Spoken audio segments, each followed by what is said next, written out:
Alex sat quietly on the edge of a park bench, the unopened birthday card still in his hands. It had been years since he last saw his daughter, years since she stopped responding, years since she began to view him as a villain in a story he hadn't written. And yet he was here, still hoping, still loving, because healing, he had finally learned it, isn't about erasing the past. It's about building something new from the broken pieces.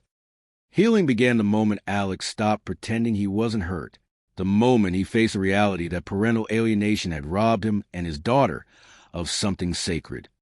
Denial had kept the pain locked away, but also kept it festering. Acknowledgement was like ripping away an old bandage, raw, painful, but necessary for true healing to start.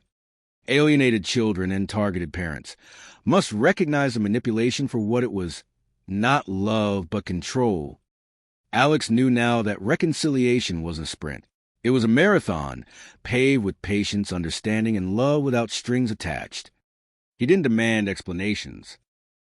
He didn't pressure for meetings. Instead, he left the door open, birthday cards, soft messages, small gestures that said, "I'm here when you're ready." Trust, once shattered, could only be rebuilt one quiet, unwavering act of love at a time. But healing wasn't only about reconnecting. It was also about reclaiming himself.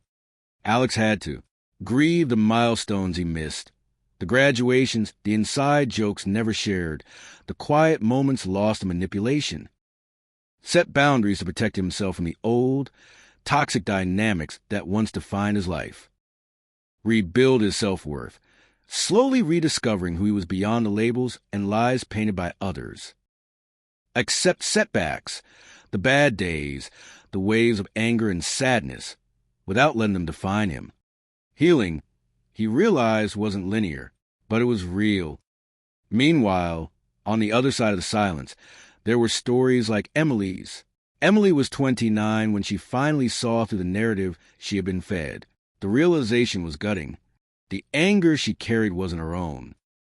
The distance from her father had been orchestrated, not chosen.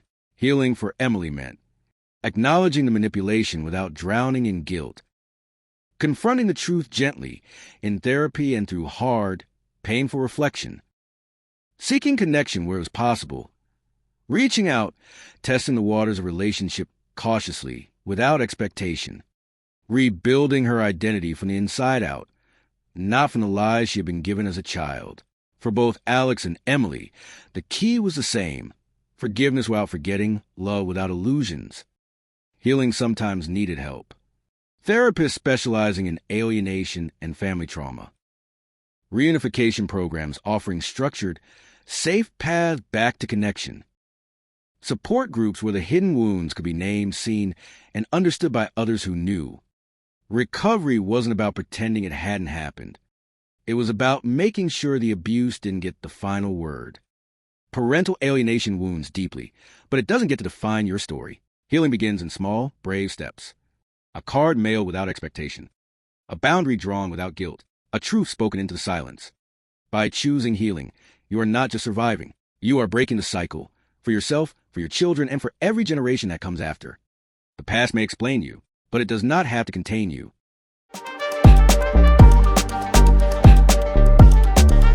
Divorce was finalized. The papers were signed. Alex thought, desperately hoped, that the battle was over. But what he didn't yet understand was this. When you try to co-parent with a narcissist, the conflict doesn't end. It evolves. To the narcissistic parent, co-parenting was not about cooperation or the child's best interest. It was about control, narrative dominance, and emotional warfare, with the child caught silently in the crossfire. Alex quickly learned a brutal truth. Narcissists don't just separate from you. They recast you as a villain. They recruit your child into their private army, using them as both pawn and weapon.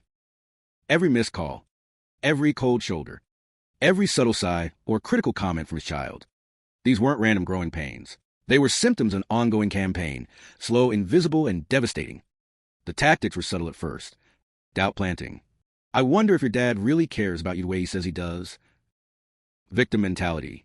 I do all the hard work, while your dad just has the fun visits. Blame and lies. He didn't even fight for more time with you.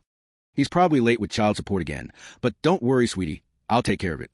Each comment was a drop of poison, slipping unnoticed into the child's heart. Over time, small seeds of doubt grew into towering walls of resentment. Even Alex's best memories, the camping trips, the school plays, the spontaneous ball games, were not safe.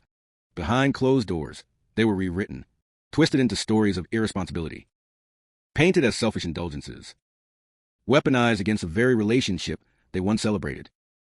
Alex had no idea how many moments were being rewoven into weapons until it was too late. Alex wasn't alone. Other parents shared their scars too. One target parent kept careful records, only to discover their ex had been stockpiling evidence. Old, irrelevant notices, minor paperwork errors, later twisted into a narrative of neglect. Another described a heartbreak Alex would one day know well. At a graduation party, a harmless, pre-approved joke he made about his ex-wife, one that brought the whole room to laughter, was twisted years later into a symbol of public humiliation. That simple moment became the reason Alex was barred from speaking at his own child's wedding. The wound of being rejected publicly by his child in defense of a distorted memory became one of the deepest scars Alex would carry. Narcissistic alienators don't simply react. They strategize. They build narratives years in advance, stockpiling ammunition for future battles, preparing the ground long before the final blow is struck. Understanding this truth was a first step. Alex needed to stop being blindsided and start defending the love he still held for his child. Healing and protection didn't come from winning arguments. It came from strategy and strength. Accepting the reality, Alex could no longer treat this as a normal custody disagreement. He had to recognize it for what it was, a calculated war on his relationship with his child.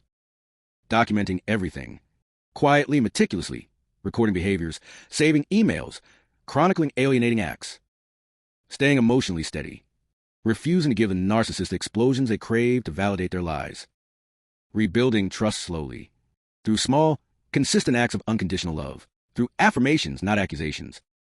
Setting firm boundaries, low-contact communication, written-only exchanges, no feeding the drama, seeking professional support, therapy, legal counsel, community.